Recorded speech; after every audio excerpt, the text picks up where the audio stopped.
Et on accueille tout de suite Caroline Boufflers, qui est responsable de l'antenne de Valorcine de l'Office de tourisme intercommunal.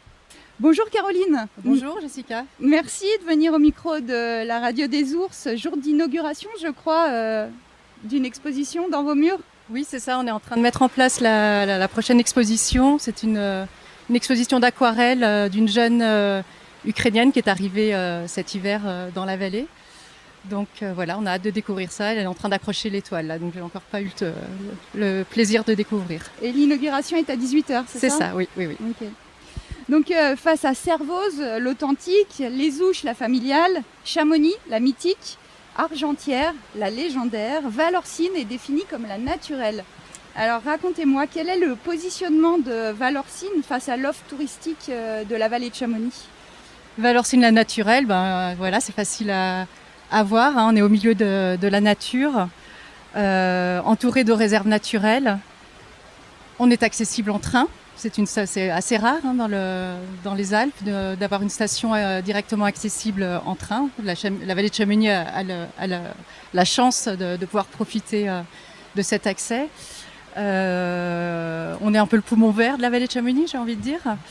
C'est un village à taille humaine, c'est ce que recherchent c'est vrai, les gens en ce moment. Les gens sont séduits par le calme, par le cadre évidemment.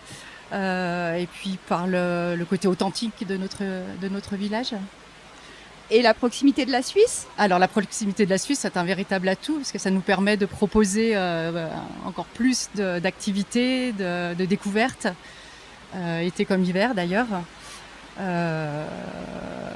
aussi bien au niveau culturel que sportif. Oui. Oui, donc j'ai regardé un petit peu l'offre touristique que vous proposez aux visiteurs de Valorcine. Donc il y a une richesse incroyable, tant d'un point de vue culturel que d'un point de vue sportif. Oui, tout à fait. C'est vrai qu'on est un tout petit village, hein, on est en 400 habitants, mais on arrive à proposer quand même un sacré panel d'activités ou de découvertes.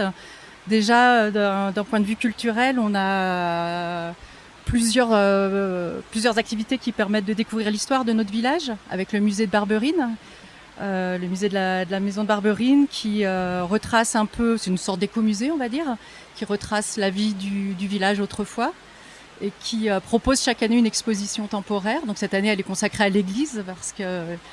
Elle a été restaurée ? Voilà, exactement, l'église a été restaurée. Pour approfondir les connaissances en histoire, on peut aussi profiter des visites guidées de notre guide du patrimoine Xavier Dunant tous les mercredis. Et puis dans un autre style, on a aussi la bibliothèque qui propose des histoires contées au cœur de la forêt. Alors là, ce sera plus pour un public enfant. Avec des kamishibai, c'est ça, voilà, au cœur de la forêt ? Oui, voilà. Gudule de la bibliothèque de Valorcine emmène les familles, les enfants dans la forêt et leur raconte des histoires à l'aide d'un kamishibai, petit théâtre japonais. Ensuite, on a une programmation assez riche aussi tout le long de l'été. Donc là, on a déjà bien attaqué l'été, hein, mais il reste encore des belles choses à faire et à découvrir. On a les cinémas plein air qui sont proposés 2 fois dans l'été. On a des concerts, les concerts classiques. Donc on a la chance de pouvoir de nouveau bénéficier de notre église qui offre une bonne acoustique. C'est vrai que les musiciens aiment bien profiter de ce cadre. Alors on a eu plusieurs concerts parce que plusieurs festivals, des concerts qui rentrent dans le cadre de la programmation du festival de la musique baroque par exemple. En ce moment on a le festival Orgessim. Et puis nous-mêmes, nous organisons des concerts ponctuellement de musiciens classiques. Donc voilà, et puis bientôt la Nuit des ours, l'événement de ce soir, donc l'exposition inaugure un peu la grosse, les 2 prochaines semaines de la Nuit des ours. Événement culturel, je pense que vous allez en reparler hein, sur les antennes. Évidemment. Et puis, avec une programmation très extrêmement riche, oui. extrêmement variée. Voilà, donc abordant un peu tous les thèmes, aussi bien le théâtre, la chanson, la musique. Donc voilà, à ne pas manquer. Ils ont un site internet très bien fait pour découvrir toute la programmation. On a aussi, tout au long de l'été, on va avoir... alors prochainement, on a aussi la fête des guides qui s'externalise, on va dire, la fête des guides de Chamonix, qui vient faire une animation le 11 août. Voilà, c'est une première. Ça devait se faire là, pour la première fois l'année dernière, mais voilà, pour les raisons que vous connaissez, ça a été reporté à cette année et ça sera certainement pérennisé. Et qu'est-ce qui va se passer alors pendant cette fête des guides? Alors, la fête des guides à Valorcine, ils vont proposer des sorties nature avec des professionnels de la nature, avec la maison de la réserve naturelle. Il y a des sortes de sorties conférences, on va dire.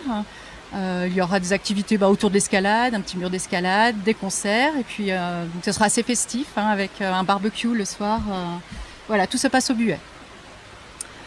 Et puis, ce qui vient aussi, c'est la fête du village le 15 août. C'est très important pour les Valorcins. La fête à Doux.